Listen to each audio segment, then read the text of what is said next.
Welcome, everybody, to the other side of the glass, the live Facebook series from the Just Add Bourbon podcast. I'm Jimmy Don Kerr. I'm Brad Broaddus. I'm J.U. Danley. And we have a very special guest with us tonight. Where are you at right now, Heather? Nashville, Tennessee? Nashville. This is Heather Hubbard. She is what I would call a motivational speaker, and she is the host of the Hustle and Flow podcast, which is an awesome name, by the way. And Heather, thanks for coming on. Thanks for having me. I also want to mention that Heather is actually related to our co-host, Brad Broaddus. And we will wait till the end of the show to get into this, but we have asked Heather to embarrass Brad with some things about Brad that we don't know. And I'll get into that more towards the end of the show and what I'm looking for. But Heather, if you don't care, just tell us a little bit about your background. Sure. So I grew up in Richmond, Kentucky, and my dad and Brad's dad, they're brothers. So I also grew up as a Broaddus. And, I don't know about Brad. They may not have said this to him, but I was always teased because they always called me Heather Broadass. And I kind of do. And it always fit and it hurt my feelings. And so when I met my husband in high school, we were high school sweethearts, and his last name was Hubbard. I was like, I'm totally stealing that. And if we ever get a divorce, I'm keeping it because it just sounds so much better. But I grew up in Richmond and I went to Louisville for undergrad. And then I went to Vanderbilt for law school, and I practiced law for over 10 years, doing mostly entertainment, what they call intellectual property litigation. And then I left 5 years ago to start my own coaching and consulting company. But I have lived here in Nashville now for almost 20 years, which seems crazy. Wow. All right. We appreciate you coming on, Brad. I'm going to let you start it off since you know our guest better than the rest of us. Well, I was looking through your bio the other day, Heather, which I know most of it, but one thing that I had almost forgot about is that you decided to be an attorney when we were very small children. We were in the same class. Right. And she took this very seriously. I did. And I'll tell you guys, it was absolutely impossible to argue or debate with Heather because it didn't matter who was right and who was wrong. Now, granted, I was usually right, but that's a side note. But it became a war of attrition, and she absolutely would not stop no matter what. So, a question that I've got for you, Heather, and not to take anything away from your intellectual capacity. There's no doubt that you're extremely bright. But is it fair to say that your laser focus and stubbornness has played a bigger part in your success than even your education or your smarts? I'm not really sure that I'm that smart of a person either. I'm definitely, I don't consider myself an intellectual at all. I get bored reading super academic intellectual things. But what I was saying was, I get so focused on something and I don't take no for an answer. And when people tell me something can't be done, it doesn't stop me. It generally fuels me. And so I just keep going after something until I can actually make it happen. So Heather, if I understand correctly, you essentially got through school, started working in a law firm, and then did you just get tired of, was that just not the life that you wanted? You decided, well, this is what I've worked for all this time, but this is just really not what I want, and just walked away from it? Well, I think I've always had a bit of an entrepreneurial mindset. And I didn't realize that. I didn't know any lawyers growing up, but I didn't know any entrepreneurs either. And I think there were just a lot of different things at play. But the other piece to that was, I think even as a small child, and Brad can attest to this, I loved a microphone. And so anytime I was performing or dancing or speaking or doing anything like that, I loved it. And so when I was practicing entertainment law, if I was in court, I could present, but I was mostly on the other side. So I was always representing the creatives and the performers, and in many ways, having a podcast and giving keynotes and speaking and being able to like create your own brand, it very much fuels that creative side of things for me. And I feel like I can actually help more people. When I was in management at the law firm, I very much was always advocating for women and minorities. And it didn't occur to me that a lot of them didn't actually know how to advocate for themselves. And so it's actually been so much fun for me to then come, on this side, and I can influence and help so many more people understand how to advocate and, climb that corporate ladder. Cool. JD? So so what is it that you actually do? Like, how do you empower women? Like, is there a specific example? Like, I know there's a lot of women out there who are smart, intellectual, but there's a lot of people that don't have the opportunities. Like, how do you help them women? Like, what do you do for them? Yeah, so I mean, it really depends. If someone is in corporate where they are a professional, oftentimes it is helping them really figure out a way, because most of them want to make more money or they want to get promoted. And so it's really just helping them figure out the strategy to make that happen. And I also work with a lot of business owners. And so when it comes to business owners, I'm generally helping them with the strategy of making more money, making more sales, more revenue. But I take a very holistic approach. So it's, not just marketing and sales and career stuff. I mean, a whole lot of it is mindset, and a whole lot of it is, dropping the people pleasing, having good boundaries, saying no, not accepting no. So, yeah, so I do that in a lot of different ways, but I mostly lead masterminds, retreats, and workshops, things like that. But a lot of people, they get free advice just from the podcast. Cool. JD, you have another question? No, JD, did you have another question? No, I was just going to ask, so she left Madison County, you went to school in Madison County. What made you go to Louisville? I think we all want to know that, right? So why did I go to Louisville? Louisville? Because why wouldn't I go to Louisville? So, I mean, part of it is, is it that it could be that stubborn streak that Brad was talking about, and so I grew up in an area where everyone loved UK, and I might be a little bit of a rebel. So, but here's the real truth. I knew I wanted to get away. I wanted to get away from home. I wanted to have some space, but I didn't really know what that was going to look like. And the truth is, I applied to a lot of different schools, and I got into UK, but that's it. Louisville gave me a full ride and money to boot. Oh, yeah.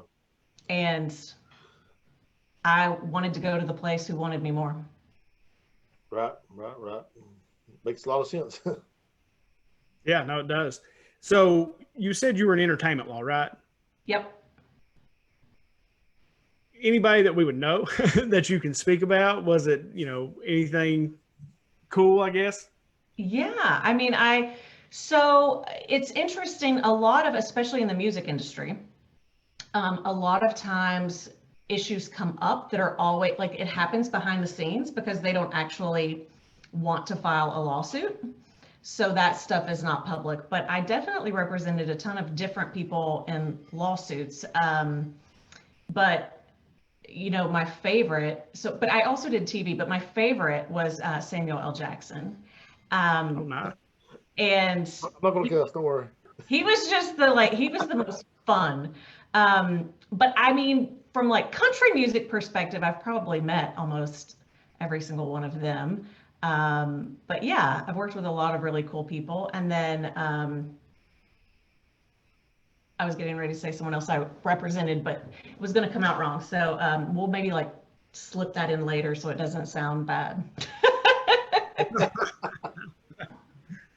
So, you went to law school, you went to Louisville, then you go to Vanderbilt, and you get this the success of the attorney thing.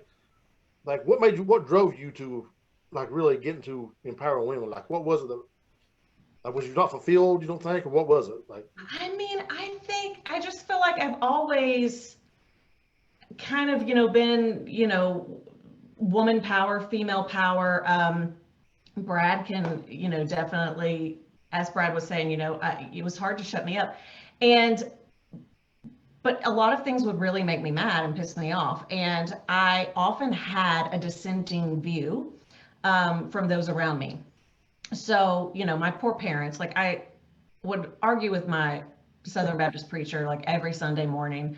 And, in class, like but in many ways, I really don't think I was trying to be a rebel. Like that was just genuinely what I believed. And so it never made sense to me that a woman could not do the same things that a man could do. And so, even though those things didn't make sense to me, it wasn't until I actually got into law that I actually started to experience what it was like to deal with sexism, because I don't think I really dealt with it growing up too much. I don't think I really even dealt with it in college or law school. But once I then got into the corporate world, it was, eyes wide open. And, there were just a lot of things that pissed me off about it. And so that's when I really got passionate about wanting to help as many women as possible be able to get into positions of power if they want them. I will say I did, when I was in college, I interned for, oh my gosh, I can't remember her name. She's from Louisville, but there were only a few of them in the Kentucky, the House, and everyone referred to them as the bitch caucus, so they embraced it. So I interned in college with the bitch caucus. So it's, I've had these feelings and these leanings for a really long time. So I like to dive into that a little more. Like, so people talk about this patriarchy, like the oppression of women, and it's obviously a real thing because there's so many people that. So, like, I would like a real life example of a woman being held back who is, punctual, who is competent. Like, why is it that women are I've even heard around here. When Hillary was running in 2016, I think the president's job is a man's job. Mm-hmm. I've heard that from women. And so, kind of give me an example, like something in the corporate world that you've heard that really flamed your fire a little bit. Yeah.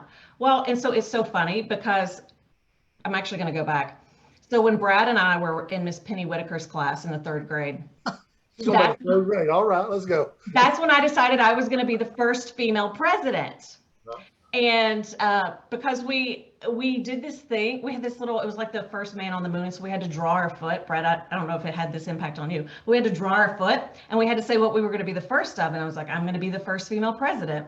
And so I went home and told my dad, I was like, hey dad, I'm going to be the first female president. What should I do to accomplish that? And he was like, you should be a lawyer. And I was like, done. And so literally that's when I decided I wanted to be a lawyer. So growing up, I often would say like, that's what I was going to do. And so I remember sitting, at our dinner table, and even like with my brother and my uncles, like they would all be like, a woman shouldn't be a president. And as Brad was saying earlier, that didn't dissuade me, and I was going to argue till the cows came home.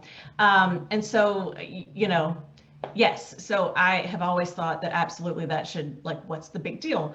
But in the corporate world, it's really interesting. So, and some of it's completely,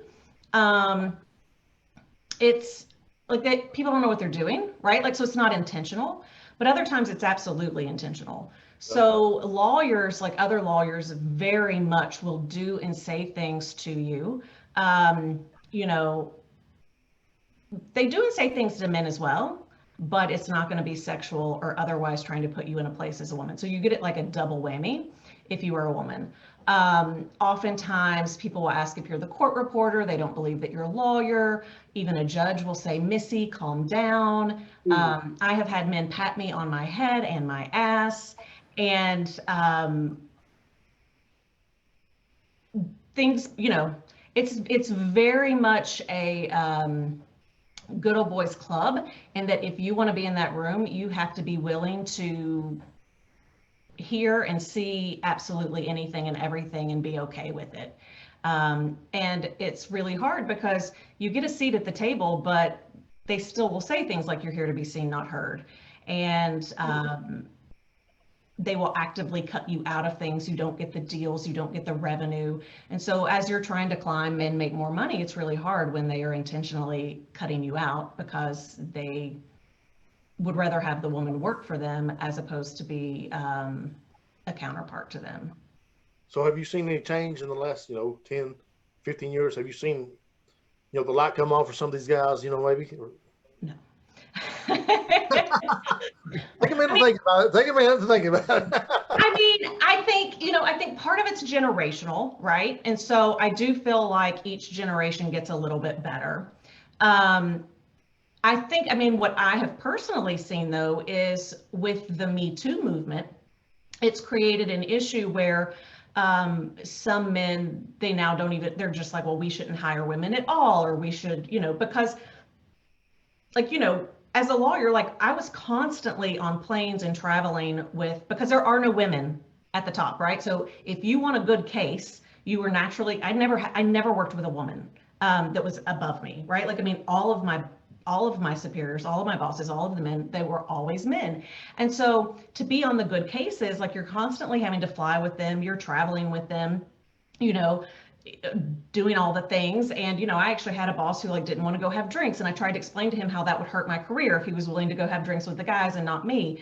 But now that we're in, this Me Too era, there definitely has been a shift in whether or not men even want to have women in the room. And so in some ways, it's actually a backlash, and it's made it even harder for women. That said, there have been more lawsuits, and used to a lot of at law firms or other big companies, they know the stuff's going on, but as long as the guy's bringing in enough money, they'll just keep, paying out checks and trying to brush it under the rug. That's harder to do now. So in that sense, I think there's been a little bit of a culture shift in that what used to be accepted and, was kind of pushed under the rug that's not happening as much anymore. There's a little bit more fear there because women are speaking out in a way that, again, used to we would never say anything because we just wanted a seat at the table. Brad, did you have a question? Can Brad hear us? I think Brad froze up, brother. Oh, he may be. I don't know. So this may be a good time, JD, to get into it. I don't know. Yeah. Brad's like, I can't even handle what she's saying. No. Can you all hear me? Yeah. Okay. Well, one thing I wanted to ask you, Heather, is I know, with your podcast, you've got a ton of listeners. You're traveling all over the country and speaking. And I know that a lot of the people that you're talking to or helping are either in the corporate world or are attorneys. Yep. And you kind of help them get going. But what do you say to that, 40-year-old mother of three that feels like maybe she's kind of seeing her dreams in a rearview mirror at this point and has decided that she wants a new lease on life and wants to get started, but might not feel like she has, the means or the resources to get out of the gates? What is step one? Well, step one is believing that you can do anything. So Henry Ford said, whether you believe you can or you can't, you're right. Right? So you're going to prove yourself right. So the very first thing that you have to do is just believe that you can, even if you don't know how you're going to achieve it or what it's going to look like.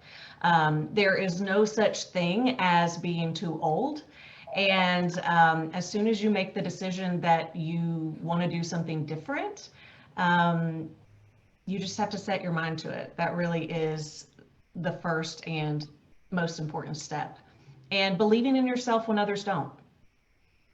Because, for a lot of different reasons, others don't always want you to change or succeed because we tend to like to be comfortable. And so when other people around us start to do things that make us question our own decisions or make us feel uncomfortable, we encourage them not to do that. I had so many people, I had the means, I had the resources, and so many people thought I had absolutely lost my mind to be walking away from the career that I had built.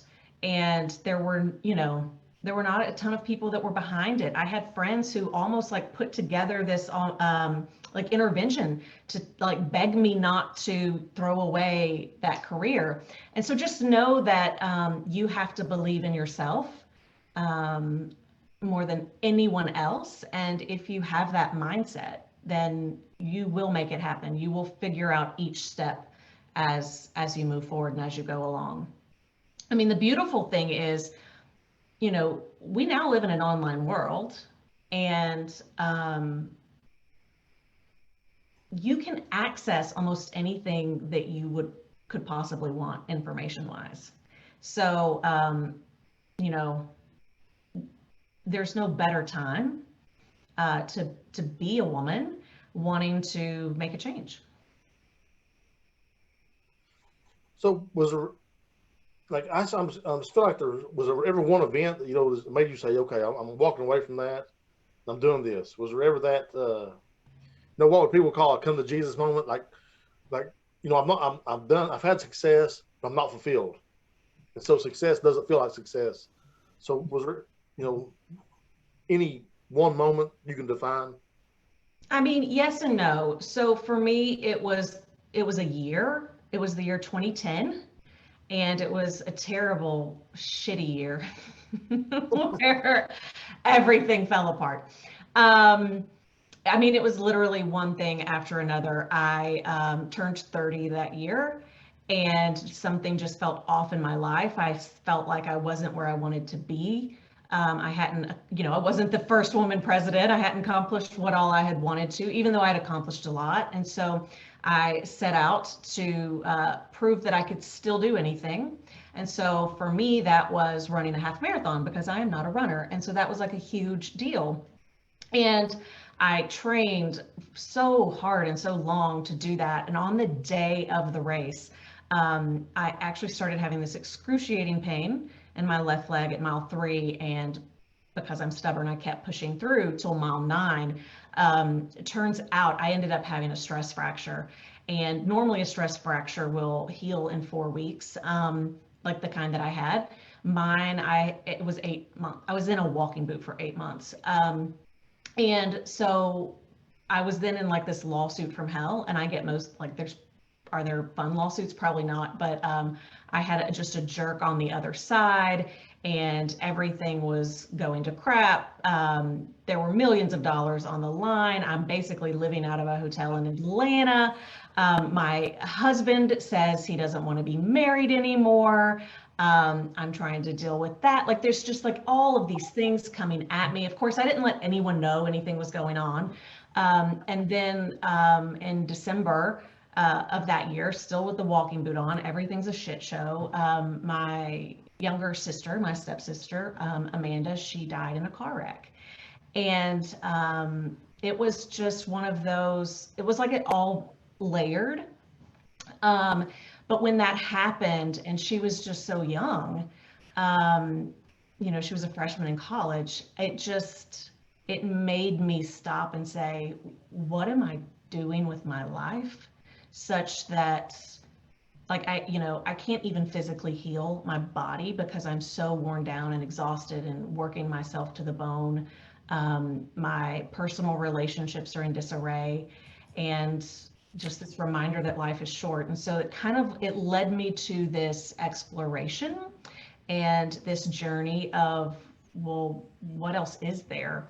And so I didn't know what that was. So I started exploring all kinds of things, and meditation, yoga, mindfulness, just anything and everything. I think, like, searching for a little bit more meaning and purpose. And this is a very long answer, so no, there was not one moment. So I end up, yeah, I end up it was kind of a 3-year journey. If I was there, I'd hit you on the head right now. I'm just kidding. I end up in Tanzania, in Africa, on a safari. And it was when I was there that I just knew that it was time for me to step up and serve in a bigger way. And yeah, just take the leap. So that was the one defining moment. Tanzania? Well, I mean, it culminated all the others. So yeah, there was no one thing. It just all, it just built on each other. So looking back now at 2010, at that moment, is there any regrets? Like, I mean, do you feel, where you at now in your life? Like, do you have that satisfaction? You still have that drive? I mean, do you feel like a success? Like, I know a lot of people define success a lot of different ways. So, like, where is Heather at in her life now? That's the question. I am still just as hungry as I have ever been. But I absolutely love what I do. And the beauty about being a business owner is that whenever I feel misaligned or something isn't as enjoyable or working for me, I have complete and total freedom and autonomy to change it. So I'll change an offering. I'll change, used to, so I have all these rules on, well, used to, on like when I would get on a plane because I was like traveling so much. And yeah, so I love what I'm doing, and I don't regret it one moment. Brad, do you have a question? Yeah, I've got two quick ones. Number one, who is your biggest inspiration? And number two, because you've made a lot of choices that some people might sit back and say, whoa, what's she doing? Especially people close to you. So who's been your biggest supporter? Okay. My biggest inspiration, that's easy. And she's been my biggest inspiration, I think, since I was born. And that is Dolly Parton. I love Dolly. So what would Dolly do is always the question. And, it's so funny, Brad, I think I remember almost like getting into a fight with someone at Whitehall Elementary School because they were making a joke about Dolly Parton and her big boobs. Because I was like I was coming to her rescue, and I think everyone loves her now, but they didn't back then. But she is just herself. She is so bold, she is so bright, but she is so loving, and she is so kind, and she is so generous. And it really doesn't matter what you believe or what you think. You are welcome at Dolly's home or in Dolly's. She has this ability to bring people together, and she has this ability to be 100% authentic. She doesn't worry about what's coming out of her mouth or what she's saying, and she's lighthearted and she's fun, and she just really embraces life. So Dolly is my inspiration. My biggest supporter, this kind of goes back to the other question, but have you seen the Snoop Dogg, which is also our cousin, Calvin Broadus? Have you seen his video where he does the acceptance speech and he thanks himself? Have you seen this? It's hilarious. No. Oh my gosh, you have to. You've got to go find awesome. it. You've got to go find it. He's accepting an award, and it's hilarious. He was like, "I would like to thank me for all of the hard work that I've put in," and he goes on, but it's hilarious. But that's the truth. I mean, no one has supported me the way I have supported me. Now, there are a million people who support me, right? Like my parents support me, my husband supports me. I do have friends and dedicated clients and others, but if I was always seeking that outside validation or approval or someone who said, I believe in you and you can do it, I wouldn't be where I am today. So. Cool. So the podcast that you do, Hustle and Flow. Mm-hmm. Number one, how did you come up with the name Hustle and Flow? Because I love that so much. Well, there's a movie called Hustle and Flow. Well, that's what I was going to ask, because I love that movie. Yeah, which is awesome. It's technically not the inspiration, but it's kind of cool that, there's an awesome movie out there with that name. But for me, it really is. So I am a workaholic and I am a hustler all the time, but it almost took me out. That's part of what almost took me out in 2010. And so that's when I had to finally, for the first time in my life, learn about flow. What does it look like to take a rest? What does it look like to take care of yourself? And so the whole podcast is really about hustle and flow. How do you go achieve all the things that you want to achieve and not burn yourself out in the process? So every single episode has a different theme. And so sometimes it might be straight up mindset, wellness, that kind of thing. Other times it's all about like how to go get that money. So basically everything is on the table. Nothing is off. So the second question is, do you take on new podcasts as clients? You know, could you take on a new like our podcast? I'm just saying, for example, Yeah. like our podcast and, you know, and make us blow up. I mean, is that something that you can do? I don't know. So here's the deal. I'm a strategist. So people can come to me with whatever. That's always, you know, I just love to be super creative and to be strategic and think about how to accomplish anything. So even like my highest level mastermind, the women that are in there, they're all doing very, very different things. So it's not like I'm ever teaching like you're not going to buy a course from me where it's like, and now do this, and now do this, and now do this. It very much is digging into strategy. Cool. Brad, do you have another question? Yeah, well, you brought up the podcast, Hustle and Flow, and we've talked a lot about the hustle.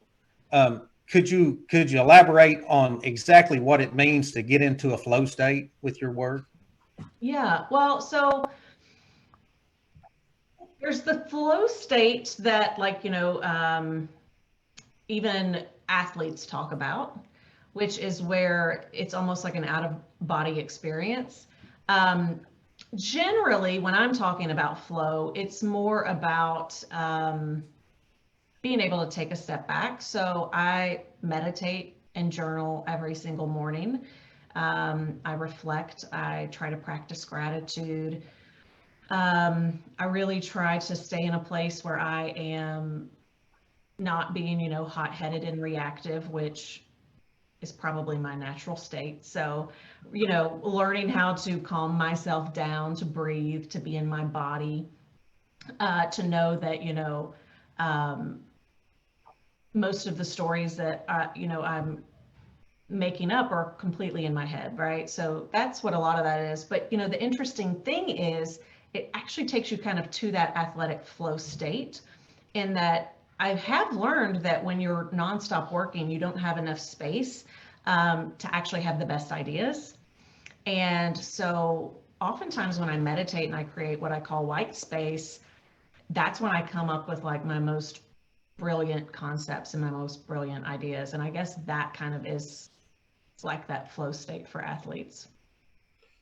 So I got a question. As a father of a 14-year-old daughter, like, I'm very, very concerned, you know, especially her growing up in East Kentucky, a rural part of, you know, America and the state, of her depending on a man to, you know, provide for her. I want her to be, you know, individually successful and seek out, you know, individuality. So what advice would you give to me as a father of a 14-year-old daughter? Tell her she can do anything. Yeah. Tell her she can do anything. Here's what you should not say to her. You don't need a man. Perfect. Yes. Huh? What? You don't tell her she does not need a man, because she's then going to go seek out that man. Right. Oops. Jimmy Don. Right. Well, I have two daughters, and that actually, JD, I'm kind of glad you brought that up, because, you know, I have a daughter that is really good at everything she does, but for some reason she lacks self-confidence at times. Yeah. And I don't understand that, because she's beautiful. She is insanely motivated. I don't have to make her. You can come downstairs on a Saturday morning and she'll be sitting there before everybody gets up, studying, doing her homework. But then there are times when she just doesn't have the confidence that I think she should have. Yeah. Do you see that a lot? I mean, is that something you see? I don't know. I mean, I don't even know what I'm trying to ask. It's just when JD brought that up, it made me think of that. And it almost feels like something that maybe a lot of people probably deal with, and maybe something that you deal with in your field. Yeah. I mean, I think that there are a lot of women and men who struggle with low self-esteem for many different reasons. Sometimes it depends on what the thing is, right? So is it, do I have confidence to be in public or something like that? That might just be, kind of a personality driven and a fear. But, it's so interesting in that so many of us grow up having this belief that we're not good enough. And I still, right, wrestle with that core belief of I'm not good enough. But it's about self-coaching and self-talk and reminding yourself that you are. And I mean, I literally, so if we pulled out my journal from this morning, I was like having this moment where I'm doing this thing where it's like, who do you think you are, Heather? Like, who do you think you are? And, the next response is, I am a child of God, because I'm literally coaching myself. And so I think, anytime you have a child or anyone that you love, adult, anyone, where they struggle with knowing, do I have the confidence? Teaching, because you can always tell someone you're enough, but they may not believe that. So helping them find ways to come up with affirmations and positive self-talk can actually help coach them through whatever fears, they might be having. So I've got one of the questions from one of the listeners, one of my close lady friends. Yeah. She's a teacher. She's very successful, but she's got a daughter who's going off to college very soon. And she asked, what advice can you give a young lady going off to college soon? So is there like one piece of advice?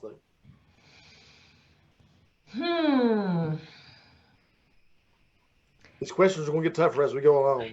Don't go to Louisville. No, she should absolutely go to Louisville. I don't know. I mean, I just feel like if you show up and you're present, I mean, so much of it's personality driven. I like the advice I would have given myself was to have more fun, but I don't know her daughters. That may or may not be the advice that she needs. That's my daughter. But I mean, I think just keep your eye on the ball. Know what it is that you want, and that doesn't mean you have to know what you want from a major perspective or what you want from like exactly what career, but just know what you want out of life. Being able to be clear on that just makes all of your decisions so much easier, and it allows you to have this strong knowing when you do make decisions that are right for you, or when you want to change your mind. So like an interesting one, like for me, is I never wanted to have kids. Like even growing up, I didn't think that I wanted to have kids, and I'm so glad that I stayed true to myself, because that really wasn't the right path for me.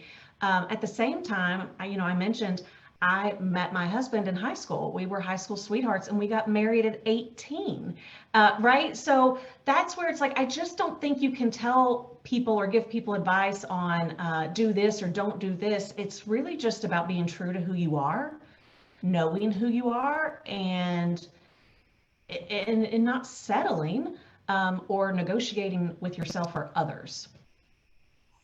So I'm talking tonight, but I've been excited to have you on. But I got one more question. I mean, it's really probably my last one. But so you're going in 2010. You're turning 30 years old. You've completely successfully done this goal you've had since you were literally 7, 8 years old. Third grade, talking about being a lawyer, and you're still not fulfilled. So, so what is that like to have this lifelong goal and then like, well, it really is not what I thought it was. So, yeah, I mean, here's the thing. I mean, I could still go back to it. It wasn't so much that I wasn't fulfilled, so much as there was more that I wanted to do. And, I think that we can all reinvent ourselves anytime. And, I often will hear people say, oh, well, I've been in this career for 20 years or 30 years. And so what else could I do? And so to me, it never really bothered me that I was going to do something different. It bothered other people. My dad asked, he was like, can I still tell people you're a lawyer? And I'm like, well, I will still be a lawyer. And, I'm actually still licensed. So yeah, I mean, it's, to me, that's not my identity. It is something that I accomplished and I'm so proud of. but it's not who I am at the end of the day. Cool. Well, Brad, do you have a question? Yeah, Heather, one thing that I learned from watching you over the years is sometimes you just have to show up and act like you're supposed to be there. Right. And one thing that I think holds so many people back is they'll say, well, I'm going to make the move when I get ready. I'm going to do it when I get ready. But are we ever really ready until we take action? No, you're never right. You're never going to be fully ready. And once you are, it might be too late. So many people try to get things perfect, and that is not, there's no such thing. You know, I'm a perfectionist too, but you can't ever get things perfect. And so much of life is just about taking action. And if you're not willing to take the action, then, you know, you'll spend so much time just preparing as opposed to doing. It actually, as you were saying that, it reminded me. So when I moved to Nashville and I knew that I wanted to practice entertainment law, you know, but I also love to sing. So, you know, I was doing all kinds of different things, but I wanted to basically just be networking and in the community and in the music environment.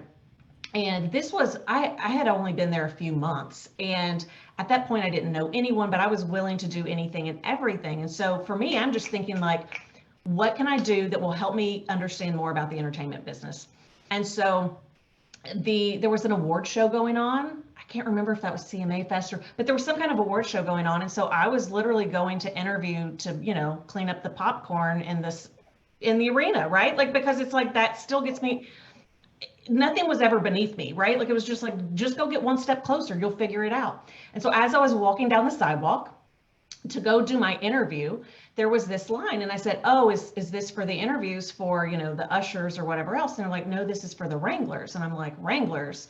And they were like, yeah, the Wranglers, the production assistants, the volunteers to, you know, help with, you know, behind the backstage. And I was like, oh, okay. I was like, now, who was that through again? Like, just trying to get some information. And they were like, you know, you had a contact and you volunteered. We're just checking in. I'm like, got it. And I just stood in line. Like, I was like, what's the worst that's going to happen? They're going to tell me no. So I totally like blew off the usher interview. I stood in line. I get up front and they said, you're checking in? I said, yes, I am. They're like, name? I'm like, Heather Hubbard, right? Like, and so, you know, you just pretend, fake it till you make it. I get in, I don't know what's going on, but I act like I do because this is a great opportunity. So they start sharing, here's what you're going to be doing. And everybody's going to be assigned, you know, a different celebrity, and you're going to have to work with the producer. And so you're going to basically have to know where they are at all times. And so I'm just going through orientation, and they said, okay, everybody gets to basically put down who they want to be a Wrangler for, right? Like, you got to rank. And so I wrote down, and they were like, write it down and then come back tomorrow, we'll give you your assignment. So I wrote down Faith Hill, and I gave it to them, and I left. And the next day, when they were giving out the assignments, I got Faith Hill, and everybody was like, how did you get Faith Hill? I'm like, because I wrote her name down. Well, everybody else was trying to be strategic because they were like, well, like, everybody's going to ask for the big people, so I'm going to ask, you know, and they would like rank 5 people. Well, I just said I have one person and one person only. And so I got to work with Faith Hill, and so I was with her and Tim McGraw and their managers and the production assistants the entire night. And like, it's just an example of like, you don't have to figure it all out. Just be willing to show up, be willing to put yourself out there. And that's how luck happens. There will be an opportunity present itself, and you just go with it. You don't say, oh, wait, I'm not supposed to be here, or, oh, wait, this isn't my opportunity, or, oh, how do I apply for this next year? No, just show up as if, oh, this was my opportunity. This was where I was supposed to be. So yeah, I get that was, sorry, I went off on a tangent there, but this is what you got to do. You just got to show up and own it. But that's good. I feel like too many people do that though. Like, they wait for the opportunity instead of creating opportunities. You know, is that okay? I'm sorry. That was a comment. Go ahead. Somebody else. I have a question about networking. It's something that you brought up, and it's something I talk to people a lot about. It is how important it is to network and to get out there and know people. But I often have trouble myself doing it. because I'm almost kind of like a homebody. I'm very social, but when I'm done for the day, I don't want to talk to anybody else. So can you talk a little bit about networking and how important that is in success? Yeah. So here's the interesting thing. I don't like to network either. And I'm not a big, I don't want, like, I'm not someone that's going to enjoy having a bunch of lunches and coffees and chit chat, like, because I got stuff to do. But I'm very strategic in how I spend my time. So if I'm going to network, I know what I'm going in to do, who I'm trying to meet. And I always try to be as nice and gracious as possible because that goes such a long way. And so this probably isn't the advice that you were looking for, but I don't think that you actually have to go network all the time. I think being willing to go meet the people you need to meet, that's the most important part, simply because when you then need a favor or you need to ask for advice or you need that connection, you have it. I often like to say that I'm a collector, not a connector. I know so many people, but it's not that I know them on a super deep level. It's just that when I am in an environment where I'm going to be meeting people, I try to make sure I've said hello to each and every person. You know what I mean? Like, and I know who they are, and I could pick up the phone and call them. But to say that like I know any of them really well is not true. So, and part of it's just being willing to put yourself out there. If there's someone that you think could help you or connect you to the right person, then just be strategic in making sure that you somehow network with them. It's great advice. Yeah. And then because I don't know why that is, because I'm really a pretty social person, but I just don't want to network. I just don't want to. Now I will do that. I think kind of what you said is kind of what I do. If I know it's somebody I need to speak to, then I'll make sure I do that. But outside of that, I kind of, I just kind of let it go. So I let it go too. I like it. Yeah. I like Elsa. Yeah. Gotta be Elsa all day. So let's get to the important stuff, Heather. Okay, Brad. Here we go. So I will turn your headphones off. yeah, I mean, we can, and if you feel like we need to, we can just disconnect Brad. And I will say that, Brad, I have now met another person in your family that I like better than you, and I'm sorry. How did we not meet somebody in your family? No, I know most of Brad's family pretty well. Heather is a new acquaintance for me, and Heather Bobby James wanted me to tell you hello. Well, hello, Bobby. But so I asked Heather before we came on, what JD and I know about Brad. And you can tell by looking at him on the screen, he is very serious. Okay. He's very serious. He's dad. He's the dad. Well, and you can actually tell because Brad is a lot like that. When he gets something on his mind or a goal in front of him, he is laser focused. Like, I mean, he lasers right in, but he's also very serious. And I was hoping that Heather could enlighten us and tell some tales about Mr. Broadus that we might not know. So I don't know the serious Brad. The Brad that I know was constantly cracking jokes. And yeah, I feel like he was always trying to get me in trouble, although he's just said the opposite. So Dolly and Madonna. So Dolly and Madonna were both my kind of heroes growing up, and Brad's was Michael Jackson, and he had the glove, and he had the jacket, and he had the moves, and he danced too, and was always also entertaining and performing. And I remember all the cassette tapes. He used to love to rap and was pretty good at it, actually. And was I kind of feel like he was in trouble, but not in trouble, because he could make all the adults laugh. Like he was never, like, even the teachers, like, he was never in trouble for long because they were laughing so hard. I didn't actually have the Michael Jackson jacket. I had a fake, I think it was a members only jacket that my grandmother got me. but I would wear it with my one glove. And until one night, the rhythm got the best of me, and I inadvertently moonwalked right into the kerosene heater and melted the back of my fake Michael Jackson jacket. And don't let him lie, he still wears that glove. I'm sure. It was awesome. It's usually on the opposite hand he has in Jimmy Don's pocket when they walk in there. Oh my goodness. No, and Brad has, I love Brad. I give Brad a hard time. But I feel very lucky that, my sister and him met, because I got a really good friend out of the deal, not just a brother-in-law. And he's always been great. And I can honestly tell just by talking to you, because he is funny too. He cracks me up constantly. So, but he is very serious. He's gotten very serious, JD. His sister, I guess, Jill, is Jill your sister, Brad? Yeah. Yes. You said she worked very hard to keep you out of trouble.